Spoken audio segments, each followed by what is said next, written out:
오늘 말씀 보겠습니다. 고린도전서 12장 12절 말씀. 고린도전서 12장 12절 말씀. 고린도전서 12장 12절. 우리 한 절 말씀이거든요. 우리 한 목소리로 고린도전서 12장 12절 말씀, 한 절 말씀 한 목소리로 같이 읽겠습니다. 시작. 몸은 하나인데 많은 지체가 있고 몸의 지체가 많으나 한 몸과 같이 그리스도도 그러하니라. 아멘. 오늘은 사도신경에 나온 성도가 서로 교통하는 것과 이 고백을 가지고 말씀을 전하겠습니다. 고린도전서 12장 12절 우리가 말씀 읽었죠. 이 말씀은 오늘 말씀의 주제인데 다시 한번 읽어보겠습니다. 다시 한번 읽겠습니다. 시작. 몸은 하나인데 많은 지체가 있고 몸이 지체가 많으나 한 몸인과 같이 그리스도도 그러하니라. 성도의 교통이라는 말은 성도들이 그리스도 안에서 영적으로 연합되었다, 연결되었다, 그리고 소통하는 관계에 있다, 이 뜻입니다. 성도는 머리이신 예수님의 몸이다, 이런 의미죠. 몸에는 눈이 있고 귀가 있고 입이 있고 또 손과 발이 있고 여러 지체가 있잖아요. 이게 다 몸이잖아요. 그런데 다양한 지체이지만 연결되어 있는, 연합해 있는 한 몸이다. 하나된 몸은 이 각 지체의 역할을 감당하면서 무엇을 하냐면 머리 대신 주님의 뜻을 이루어가죠. 이게 교회의 목적입니다. 이게 몸된 교회의 목적. 예를 들어서 우리가 복음을 전할 때요, 복음을 전하기 위해서는 복음을 말하는 입술만 필요한 게 아니죠. 복음을 전하기 위해서도 모든 지체가 사용된다라는 거예요. 복음을 전하는 사람을 찾아가기 위해서 어디 있나 하고 눈으로 보고 발로 걸어가고, 복음을 전하기 위해서 또 입술로 이야기하고, 또 복음의 사랑을 나누기 위해 두 손으로 섬기는 이 모든 것들이 필요하죠. 복음뿐만 아니라 구제를 하고 교회를 섬기는 일도 온 지체가 필요한 거예요. 손은 손도로의 사명을 감당하고, 발은 발대로의 사명을 감당하고, 입은 입대로의 사명을 감당하면서 그리스도의 몸으로서 주님의 뜻을 이루어가는 거죠. 주님의 지체로서 주님의 뜻을 이루어가는 것이 성도가 서로 교통하는 목적입니다. 성도의 교통하는 목적은 어디에 있다고요? 머리 대신 주님의 뜻을 이루어가는 거다. 성도들은요, 주님의 지체이기 때문에, 몸이기 때문에 다 중요해요. 성도들 중에 중요하지 않은 분이 한 사람도 없습니다. 노예 목사님과 함께 길을 걷게 되었어요. 여름이었고 햇빛이 쨍쨍 내리쬐는 날이었어요. 제 옆에서 걸어가시던 목사님께서 머리가 익을 것 같다고, 그러니까 햇빛이 찌니까 머리가 익을 것 같다고 이야기하는 거예요. 저는 그렇게 뜨겁지 않았거든요. 그런데 이 목사님 머리를 보니까 머리카락이 얼마 남지 않으셨어요. 제가 느끼지 못한 뜨거움을 이 목사님 느끼시는 거죠. 머리카락이 없으니까 머리가 고생하는 거예요. 머리카락이 없으니까 머리가 고통당하지 않을 고통을 당하는 거죠. 눈썹이 없으면 눈썹이 없다고 생각해 보세요. 그냥 땀이 흐르면 그냥 눈 속으로 바로 들어갑니다. 땀이 막 눈 속으로 들어가면 얼마나 따가운지. 눈썹이 없으니까 눈이 고생을 하는 거고. 아무리 몸에 있는 연약해 보이는 지체라 할지라도 필요한 거예요. 이 눈썹이 없으면 뭐 괜찮지 사는데, 아니에요. 없다고 생각해 보세요. 얼마나 어색하고 불편합니까? 소중한 거예요.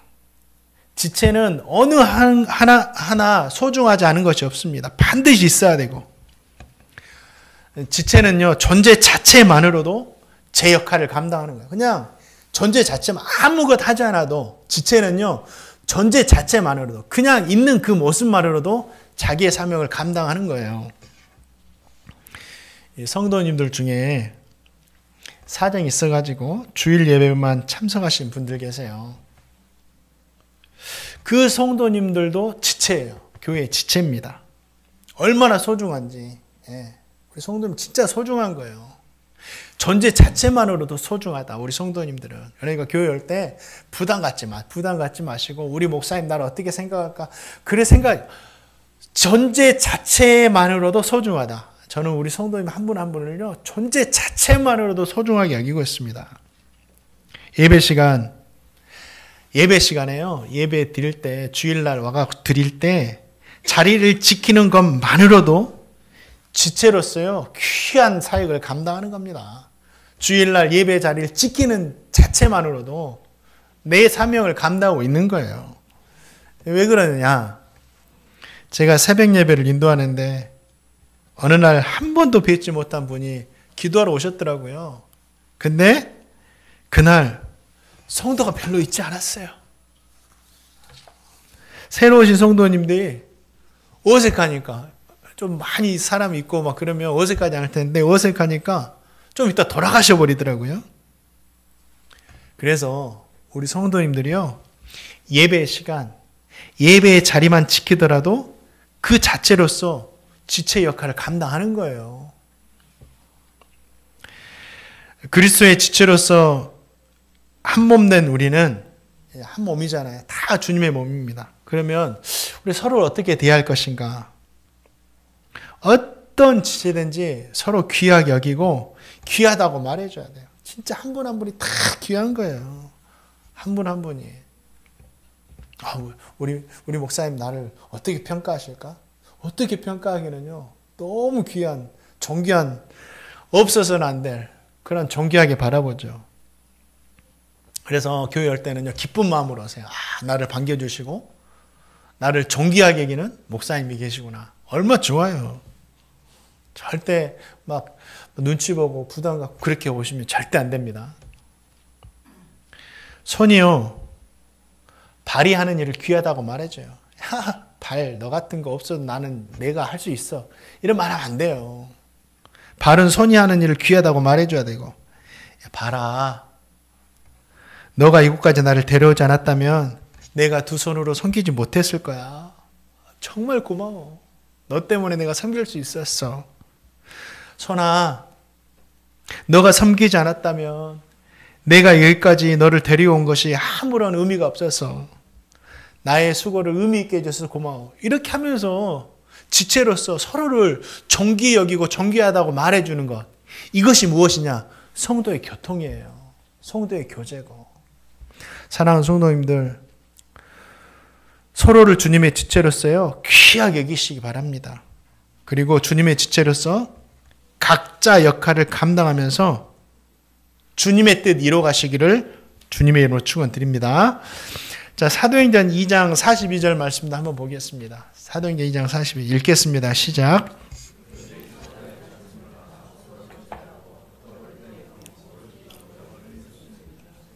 아멘. 초대교회 성도들은 사도의 가르침을 받아 서로 교제했는데 어느 사람과 교제했어요? 믿지 않는 사람과 교제했나요? 믿는 성도들과 교제했죠. 믿는 성도들과. 성도가 서로 교통했죠. 성도들이 성도들과 교제했습니다. 예배하고 기도하고 돌보고 나누고 찬송했죠. 성도의 교제는요. 단순히 친교가 아닙니다. 세상의 기쁨을 위한 친교가 아니에요. 예. 잘 생각해. 교회에서의 교제는 친교가 아닙니다. 영적인 연합이고 영적인 소통이에요.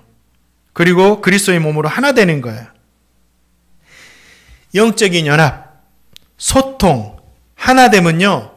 교통하는 것의 본질이에요. 이게 교제인데 교통하는 것의 본질입니다. 그래서 교통이라는 말을 교제라는 말로도 사용하고 또 어떤 신앙 고백, 사도신경은 이 교통을 교제라고 해석해가지고 성도가 서로 교제하는 것과 이렇게 고백하기도 합니다. 성도들은요, 성도들과 교제해야 돼요. 세상 사람들과 말고. 성도가 누구예요? 예수 그리스도를 구주로 믿는 사람들이 성도예요. 예수 그리스도를 머리로 두고 있는 몸된 사람들이 성도입니다. 성도는 지체끼리 교제해야 돼요. 성도는요, 절대 믿지 않는 자들과 교제할 수 없는 거예요. 이 말을 오해하면 안 됩니다. 믿지 않는 사람들을 미워해라, 무시해라, 배척해라, 그들과 결별해라. 이건 잘못된 가르침이에요. 우리는 믿지 않는 수많은 사람들을 더 사랑해야 돼요. 존중해야 하고 그들과 함께 살아야 되고 그리고 그들을 마지막에는 그리스도께 인도해야 되죠. 그런데 그들과 교제하면서 교통하면서 하나님께서 금하신 우상을 숭배한다거나 하나님께서 아니라고 하신 문화들을 받아들이고 인정하면 안 된다라는 거예요.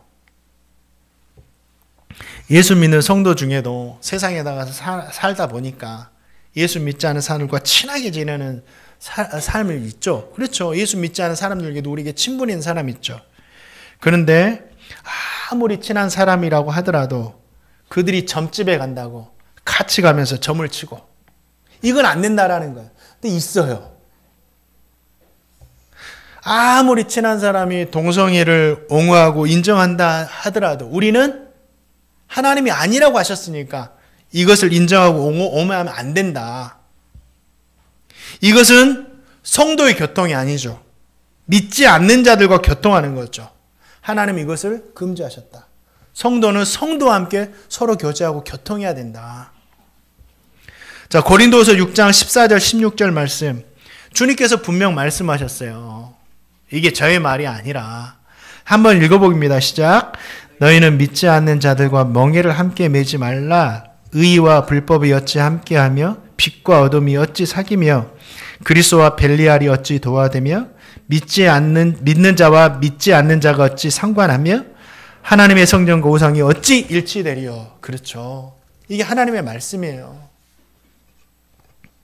이 말씀, 이 하나님의 말씀을 예수 믿지 않는 분들은 기분 좋지 않게 들었겠죠. 그렇죠. 그러나 예수님을 믿지 않는 분들이 좋아하든지 싫어하든지 상관없이 하나님의 말씀은 진리고 성도는 그 진리 대신 하나님의 말씀에 따라 살아야 된다. 사람들이 어떻게 생각하든지. 요즘 예수님을 믿는 그리스도인들 중에 믿지 않는 자들과 교통하며 지내려 하는 사람들이 많아요. 교회 대표가 된다는 목사님들 중에도. 예수님을 믿지 않는 사람들이 보기에는 좋아 보일 수 있죠. 그러나 이건 하나님께서 싫어하시는 것이다. 오늘 말씀을 봤잖아요. 믿지 않는 자들과 교통하는 대표적인 교회 단체가 WCC입니다. WCC. 한 번씩 들어보셨을 거예요. 최근에도 그 로잔 대회라고 WCC 총회가 있었는데 이 WCC가 뭐냐면 세계교회, 연합회, 협의회, 세계교회, 협의회 이 뜻이에요. WCC. 이게 뭐냐면 이 1948년에 설립이 됐습니다. WCC는 에큐메니컬 운동이에요. 에큐메니컬 운동이 뭔지는 좀 후에 설명해 드릴게요. 우리가 WCC가 안 좋다, 반대한다고 해도 왜 이것이 안 좋은지 이거 알고 우리가 또 반대해야 되잖아요. 우리 성도님들에게 좀 알게 할 필요가 있다 해서 또 말씀과 연관이 되니까 들려드립니다. 이 WCC는 엄청난 단체입니다. 전 세계 350여 개의 기독교 교단과 120여 개국의 교회들이 이 단체에 소속돼 있어요. 이 에큐메니컬 운동이 뭐냐? 자, 미국 고든 코엘 신학교에 있는 세계 기독교 연구센터의 보고에 의하면 지금 2024년 개신교 인구가 우리 교회 다니는 성도들, 예수님을 구주로 믿는 이 성도들, 캐톨릭을 제외하고 이 성도들이 8억 7천만 명쯤 된다고 해요. 그러니까 전 세계의 인구가 80억 명 정도 되니까 유엔이 발표한 인구가 80억 명쯤 되니까 전 세계 인구의 11% 정도가 개신교, 교회 다니는 분들이죠. 이 개신교는 신학적으로, 교리적으로, 역사적인 배경에 따라서 또 하나 되지 못하고 다양한 교파로 나누어져 있습니다. 루터교가 있고, 장로교가 있고, 침례교가 있고, 감리교가 있고, 오순절, 성결교단, 또 성공회, 독립교회, 그리고 이름도 알지 못하는 여러 소규모 교파들이 존재합니다. 그 모든 교파들로 나눠져서 11억 명쯤 된다, 아니 18억 명쯤 이렇게 되는 거죠. 이러한 상황에서 뭘 주장하냐면 교회가 세상의 빛과 소금의 역할을 온전히 감당하기 위해서 교파를 초월해서, 교단을 초월해서 연합과 협력이 필요하다. 이걸 주장하면서 교회를 일치시키려는 것, 교회를 하나로 만들려는 것이 에큐메니칼 운동이에요. 이 에큐메니칼 운동의 중심에 WCC가 있습니다. 이 WCC의 목적도 교회 간의 연합을 통해서 기독교가 하나로 협력해가지고 무엇을 하느냐? 사회 정의, 평화, 인권, 자연, 환경, 다양한 문제들을 해결하는 데 힘을 모으자. 이렇게 주장을 하는 거예요. 자, 그러면 여기까지 들어보면 WCC는 좋은 단체인 것 같아요. 그러잖아요. 교파를 쪼개서 하나 돼가지고 세계 문제를 해결하자 이렇게 했으니까. 그런데 지금 WCC는 종교다원주의로 평가를 받습니다. 이 종교다원주의가 그럼 뭐냐? 여러 가지 아는데 모든 종교가 구원과 진리에 이르는 길이 될 수 있다. 이게 종교다원주의예요. 모든 종교가 구원과 진리에 이르는 길이 될 수 있다. 기독교, 이슬람교, 힌두교, 불교, 다양한 종교들이 구원과 진리에 이를 수 있다라는 것이 종교다원주의입니다. 그러니까 기독교에서 예수를 믿어도 구원받을 수 있고, 불교에서 부처의 가르침을 받아도 구원받을 수 있고, 이슬람에서 마호멧의 가르침을 따라도 구원받을 수 있다. 모든 종교에는 구원의 길이 있고 결국은 구원의 길로 우리를 인도한다. 이것이 종교다원주의예요. 종교다원주의 얼마나 좋아요. 다른 종교 입장에서는 그래, 이제 기독교 너희들이 좀 변화됐네, 우리에겐 구원이 없다고 하더니 이제 우리에게도 구원이 있다고 하니까 얼마나 좋아요. 그리고 믿음이 없는 일반 사람들 입장에서 이제 종교적인 갈등이 해결되겠구나, 종교적인 문제는 평화가 오겠구나 하면서 얼마나 부드럽게 받아들일 수 있습니까? 그러나 이건 잘못된 거죠. 주님께서 분명히 뭐라고 말씀하셨어요? 자, 요한복음 14장 6절 말씀 한번 읽어봅니다. 요한복음 14장 6절 말씀 시작. 예수께서 이르시되 내가 곧 길이요 진리요 생명이니 나로 말미암지 않고는 아버지께로 올 자가 없느니라. 오직 구원 얻는 길은 예수입니다. 다른 길은 없다. 자, 잠언 14장 12절과 15장 25절에도 동일한 말씀이 기록되어 있는데 한번 읽어보겠습니다. 자, 잠언 14장 12절 15장 25절 읽겠습니다. 시작. 어떤 길은 사람이 보기에 바르나 필경은 사망의 길이니라. 그렇죠. 오직 구원에 이르는 것은 예수님밖에 없다라고 분명히 성경을 통해서 예수님께 직접 말씀하셨어요. 다른 길에도 구원이 있는 것처럼 보이지만 다른 길은 구원의 길이 아니라 결국 사막에 이르게 할 길이다라고 성경 우리에게 들려주고 있는 거예요. 그러면 겉으로 보기에는 교회들, 전 세계 교회가 연합해서 하나로 되는 이 WCC가 왜 종교다원주의로 평가를 받느냐? 이 근거가 뭐냐? 우리 목사님이 그렇게 말씀했으니까 종교다원주의야. 이렇게 할 수 있지만 왜 이 WCC가 교회, 전 세계 교회 연합체가 종교다원주의로 평가받고 있느냐? 자, 이 WCC도 이렇게 시간에 따라서 총회를 합니다. 전 세계 총회를 해요. 자, 1998년 짐바브웨 하라레라는 곳에서 8차 WCC 총회가 열리거든요. 그 총회는 종교 간의 화합을 강조하는 대표적인 행사였습니다. 종교 간의 화합하자. 얼마 믿지 않는 사람 듣긴 좋아요. 종교 간의 화합하자. 이 회에서는 아프리카에서 종교적인 갈등이 일어나니까 이 종교적 갈등과 정치적 갈등 문제를 해결하는 이 방안을 모색해서 다종교와 연합하고 연대하고 협력해야 된다고 이렇게 선언을 해요. WCC에서. 다른 종교와 협력해야 된다. 종교의 평화를 위해서. 이 선언을 합니다. 이 하라레 총회에서는 아프리카 전통 종교 지도자들이 모이고 무슬림 지도자들도 모이고 WCC니까 전 세계 교회 기독교 지도자들이 한 자리에 모여가지고 평화를 위한 공동의 목표를 설정하고 협력하기로 협약을 합니다. 그 과정에서 다양한 종교의 신앙적 가치가 기독교의 복음과 대등한 위치에 놓이게 되는 거예요. 예수 그리스도를 믿음으로 말미암아 구원 얻는다. 이 구원의 절대적인 가치와 아프리카의 토속 종교와 무슬림의 그러한 가치가 대등한 관계로 놓여버려요. 그럼 어떻게 되겠어요? 예수 그리스도로만 구원 받을 수 있는 것이 아니라 다른 종교도 기독교의 복음과 비슷하니까 구원이 있구나. 이렇게 받아들여지게 되는 거죠. 아프리카의 토속신이나 알라나 하나님이 대등한 위치에 놓이게 되면서 이야기가 되는 거예요. 이 회의에서는요, 하나님도 신으로 믿지만 다른 신도 신으로 인정하는 것처럼 보여지는 거예요. 하나님께서 분명히 뭐라고 하셨어요? 너는 나 외에는 다른 신을 내게 두지 말라.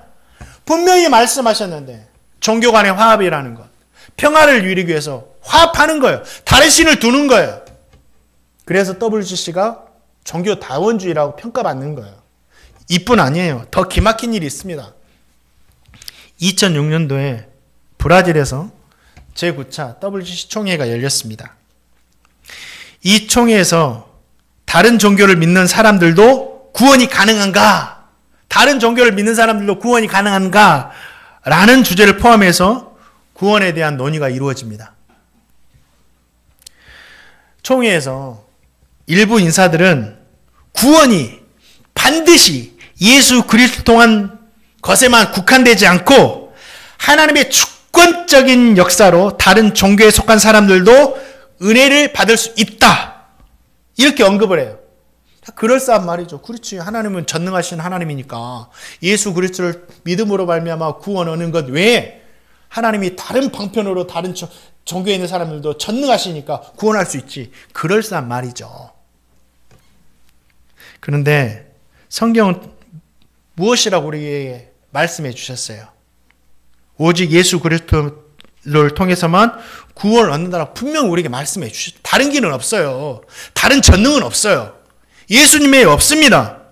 아무리 사람들이 그럴싸하게 말해도 거짓말이에요. 주님께서 분명히 성경을 통해서 예수님을 통해서만 구원 얻을 수 있다 말씀하셨는데 다른 길이 있다? 전능하신 하나님입니까? 전능하신 하나님은 예수님을 통해서만 우리에게 구원을 주신다라고 못 박으셨어요. 다른 주권, 다른 역사는 없습니다. 잘못된 거죠. 그래서 WCC가 종교다원주의가 된 거예요.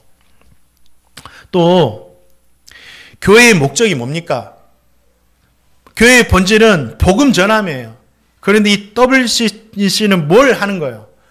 세계평화, 정의, 환경보호 이런 사회적인 문제에 더 관심을 갖는 거예요. 이 복음 전함보다. 그러니까 이것에서 비본질적인 것에 관심을 갖게 되니까 어떻게 하는 거예요? 다른 종교와 자연스럽게 연합이 되는 거예요. 이 문제를 해결하려면. 한 가지만 더 말씀드릴게요.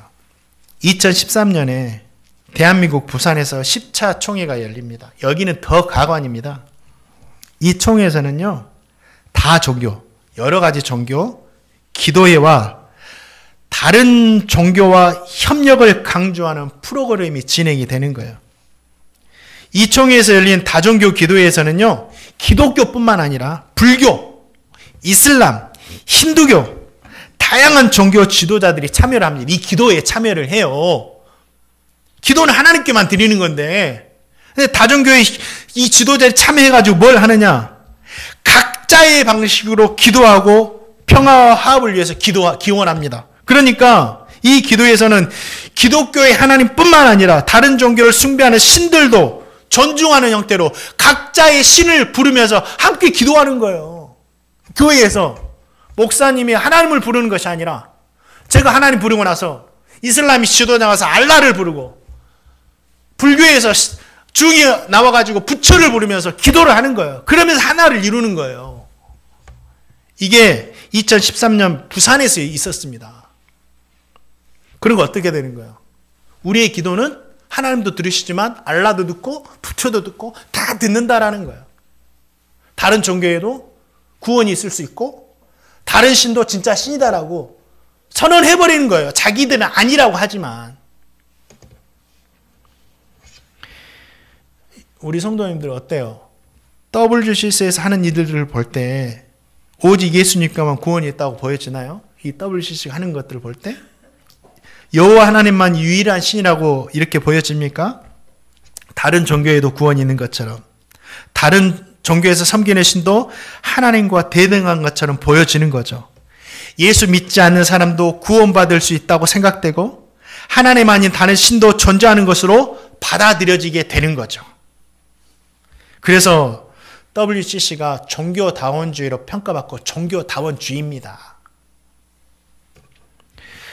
대표적으로 참고하라고, 제가 그분을 평가하는 건 아니지만 참고하라고 대표적으로 한국에서 이 WCC를 주도하는 목사님이 명성교회 김삼원 목사님이에요. 어떤 학자는 그래요.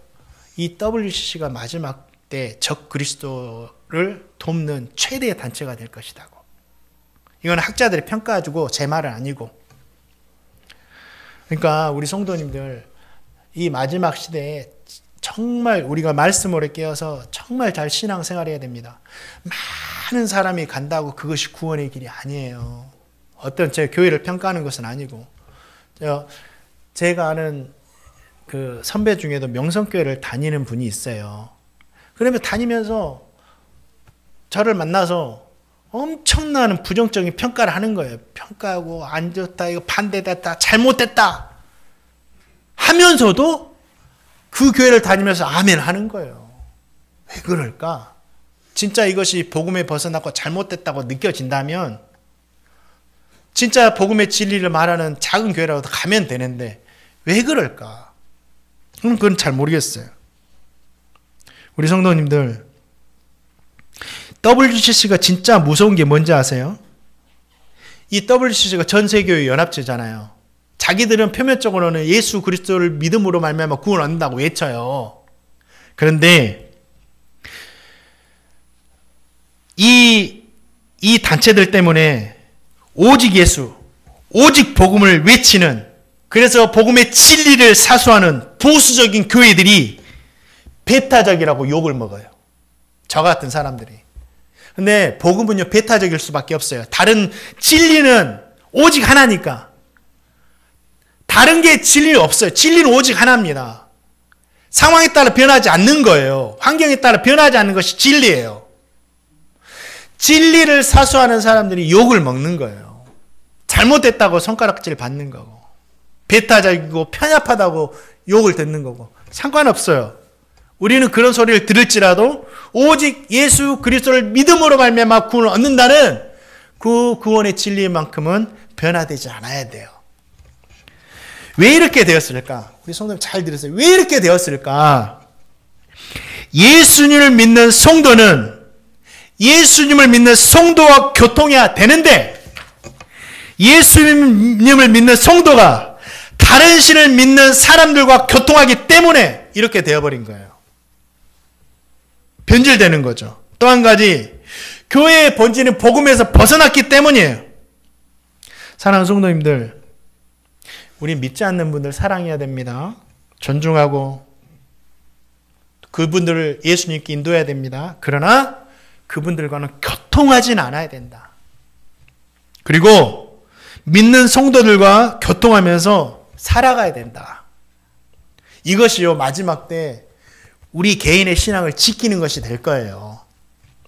또 한 가지, 성도의 본질은, 교회의 본질은 무엇에 있다? 세계 평화, 인권, 이게 아니에요. 물론 이것을 위해서도 우리가 기도해야 하고 관심을 가져야 되지만 교회의 본질은 복음입니다. 예수님께서 왜 십자가에 죽으셨어요? 세계 평화를 위해서 죽으셨습니까? 물론 이 지엽적인 것을 이런 부분들도 들어가겠죠. 인권을 위해서 죽으셨는데 아니에요.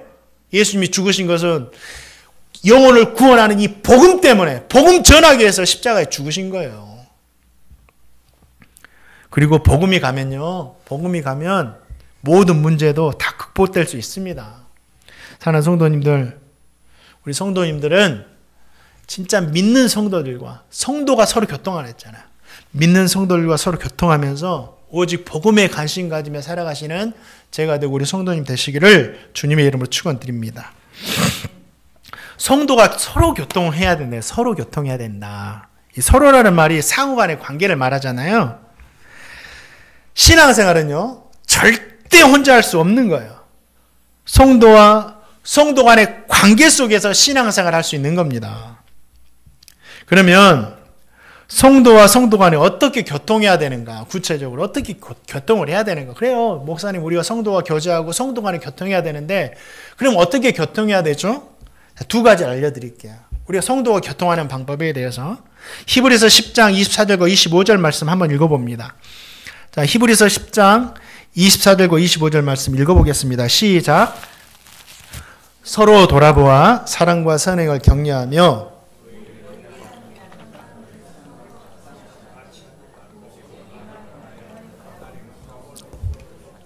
아멘. 서로 돌아보아 사랑과 선행으로 격려해야 된다. 이게 성도의 교통하는 방법이에요. 사람은요, 이기적입니다. 사람은 진짜 이기적이에요. 자기를 먼저 생각한다라는 거죠. 박철 목사도 진짜 이기적인 사람이에요. 진짜 이기적인 사람. 제가 어느 정도까지 이기적이냐. 세월호 그 아픔이 있었을 때 제가 그때 중고등부 이렇게 담당을 하고 있었거든요. 중고등 아이들이 참 많았어요. 그리고 그 시즌이 중고등 아이들이 전부 다 막 수학여행 가는 시즌이었고 뉴스가 터졌을 때 저는 우리 아이들이 먼저 생각나잖아요. 제가 가르친 아이들도 제주도 간다고 막 배 타고 간다고 막 했었으니까 배가 사고 났다고 하고 아들이 많이 죽었다고 하니까 저도 막 어떻게 하지? 우리 아이들 죽으면 어떻게 하지? 막 그러면서 보는 거예요. 그러다가 우리 천안 지역이 아니라 안산에 있는 학생들이라고 하니까 제가 뭐라고 하는지 아세요? 아우 다행이다. 이 이야기를 듣던 여집사님이 목사님 어떻게 그런 말씀을 할 수 있으세요?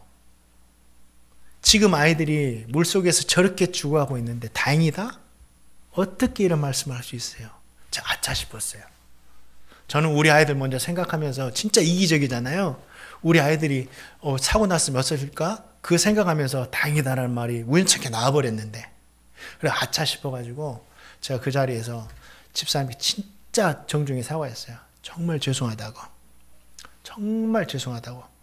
제가 하지 않아야 될 말을 했다고. 정말 죄송하다고.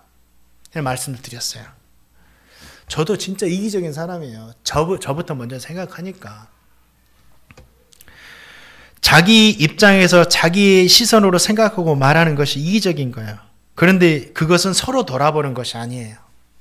서로 돌아보는 것은 자기가 아니라 상대방을 먼저 생각하는 거예요. 서로 돌아보는 것은.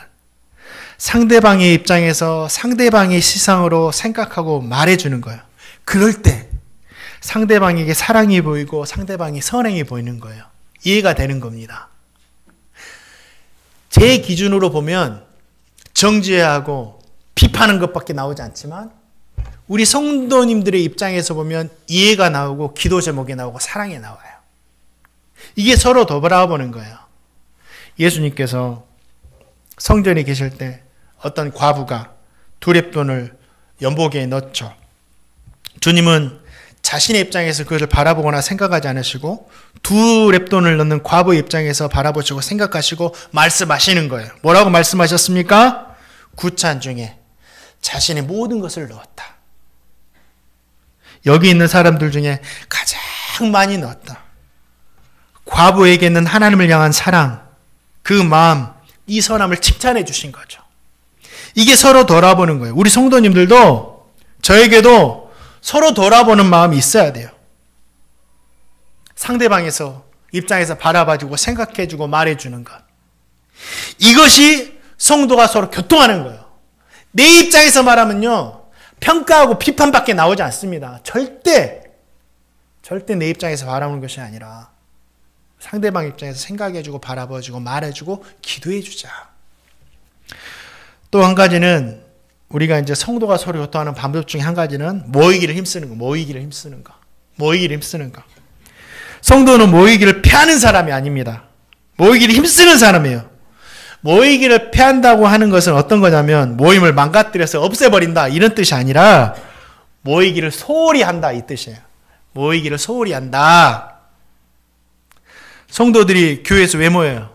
성도들 왜 교회에서 모입니까? 예배하고 기도하고 전도하기 위해서 모이잖아요. 다른 거 없어요. 교회에서 모이면 그걸로 모이지. 왜 뭘로 모여요? 성도가 서로 교통하기 위해서 모이는 거죠. 주님은 다시 오실 겁니다. 주님은 다시 오실 거예요. 언제 올지 모르지만 그날이 점점 가까워오고 있다. 마태복음 24장 보니까 주님이 오실 때 징조들에 대해서 이야기하잖아요. 거짓 그리스도가 많이 일어나고 이미 많이 일어났어요. 난리와 난리 소문이 난다고 했어요. 하루라도 우리가 민감하게 들리지 않아서 그러지 난리와 난리 소문이 지금 하루가 멀다고 이렇게 일어나고 있잖아요. 민족이 민족을 나라가 나라를 대적해서 일어난다라고 했어요. 얼마 전쟁이 금방 끝날 것 같은데 전쟁은 더 심화되고 있고 옆에서도 일어나고 있고 심지어 중국과 대만도 전쟁하려고 막 하고 있고 중국과 대만 전쟁은 중국과 미국의 전쟁이에요. 거기에 또 좀 한국은 좀 조용히 있어야 되는데 또 한국까지 막 뭐 무기를 대고 뭐 참전한다고 하고 있고 참 진짜 이 시대에 지혜가 필요한데 또 곳곳에 기근과 지진이 일어난다고 했고 예수를 믿는 성도들이 미움을 받는다고 했고 지금처럼 예수 믿는 사람들이 미움받는 적이 없었습니다. 엄청난 미움받아요. 심지어는 동성애자들에게도 엄청난 미움을 받습니다. 막. 불법이 상한다고 했어요. 사랑이 식어진다고 했어요. 주님이 오실 때가 가까이 올수록 세상은 밝아지고 좋아지고 부흥하고 이러지 않아요. 어두워지고 힘들어지고 고통스러워져요. 성경이 말씀하셨으니까. 그때 어떻게 해야 됩니까? 그날이 가까움을 볼수록 더욱 그리하자. 더욱 모이기를 힘써야 된다. 목사님 지금 제 상황이 너무 힘들어서 참 모이기가 힘들어요. 지금보다 나중은 더 힘들어질 텐데 주님께서 분명히 그렇게 말씀하셨는데 어떻게 하실래요? 우리 성도님들 지금 힘들어하시면 그날이 가까움을 볼수록 더 힘들어질수록 더 어려워질수록 모이기를 피하는 어떤 사람들의 습관과 같이 하지 말고 그날이 가까움을 볼수록 더 모이기 힘쓰자. 이것이 성도가 서로 교통하는 겁니다. 모이기를 힘써야 돼요. 거기에서 모여서 기도하고 예배하고 찬양하고 전도하고 서로 교제하면서 영적인 힘을 공급받고 그 영적인 힘으로 세계상에 나가서 승리하며 살아야 된다라는 겁니다. 그 핵심은 주일 예배예요. 주일 예배까지라도 무너져 버리면 정말 안 됩니다. 우리 성도님들. 성도가 서로 교통하는 것과라는 고백에 하나님 그날이 가까움을 볼수록 성도들과 서로 교통하기 위해 모이는 일에 더욱 힘쓰겠습니다. 이 고백이 담겨 있는 거예요. 사랑하는 성도님들, 성도들은 성도들과 예수 믿는 성도들과 교통해야 됩니다. 믿지 않는 자들과 절대 교통하면 안 됩니다. 우리가 물들어요. 진짜 물들어요. 우리가 물들이기가 쉬운 게 아니에요. 물들기가 쉽지. 서로 돌아보아 사랑과 선행을 격려하시기 바랍니다. 그리고 그날이 가까워질수록 더욱 모이기 힘쓰는 저희가 되고 우리 성도님 되시기를 주님의 이름으로 축원드립니다. 말씀을 맺을게요. 사도신경의 고백, 성도가 서로 교통하는 것과 오늘 이 고백에 담긴 의미에 대해서 살펴봤죠. 성도는 그리스도 안에서 한 몸을 이룬 지체다. 그렇기 때문에 지체로서 서로를 존중히 여기고 또 존귀히 여기면서 격려하면서 살아가자.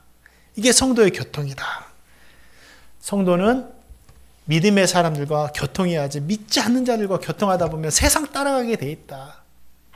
보세요. 목사님들, 많은 목사님들도 그렇게 하다 보니까 어떻게 됩니까? 종교다운지로 막 빠지잖아요.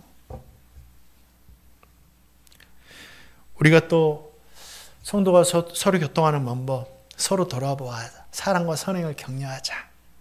그날이 가까울수록 더욱 모이기 힘쓰자.